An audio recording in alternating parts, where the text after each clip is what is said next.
অবশেষে ভিয়েতনামে জাতীয় দলের সাথে যোগ দিলেন হামজা চৌধুরী। মাঠে গেলেও এদিন অনুশীলন করেননি লেস্টার তারকা। সবার সঙ্গে ঈদের শুভেচ্ছা বিনিময় করেছেন। হামজা এখন পুরোপুরি ফিট, দলের সাথে মাঠে নামতে মুখিয়ে আছেন। ভিয়েতনামে যার অপেক্ষায় ছিল গোটা দল, শঙ্কা উড়িয়ে সেই হামজা চৌধুরী আসলেন হাসি মুখে। দলের সবচেয়ে বড় তারকার আগমনে পূর্ণতা পেল কাবরেরার স্কোয়াড।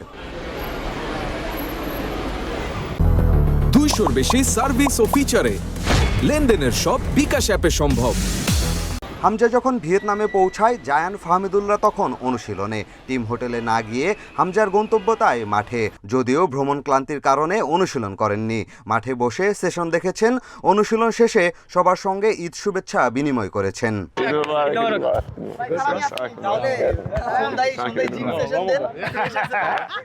সতীর্থদের পাশাপাশি দেশবাসীকেও ঈদের শুভেচ্ছা জানিয়েছেন হামজা। দলের সাথে মাঠে নামার জন্য মুখিয়ে আছেন লেস্টার তারকা। Istanbul Staffordshire বেশি হস্ত হয়েছিল না। অ্যারেঞ্জে আমার সব ভালো আছে আলহামদুলিল্লাহ।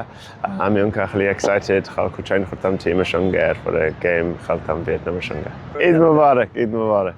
বৃহস্পতিবার প্রীতি ম্যাচ বাংলাদেশের দলের সাথে একদিন অনুশীলন করে ভিয়েতনামের বিপক্ষে নামবেন হামজা চৌধুরী। পিয়াস সাহা, ইন্ডিপেন্ডেন্ট নিউজ।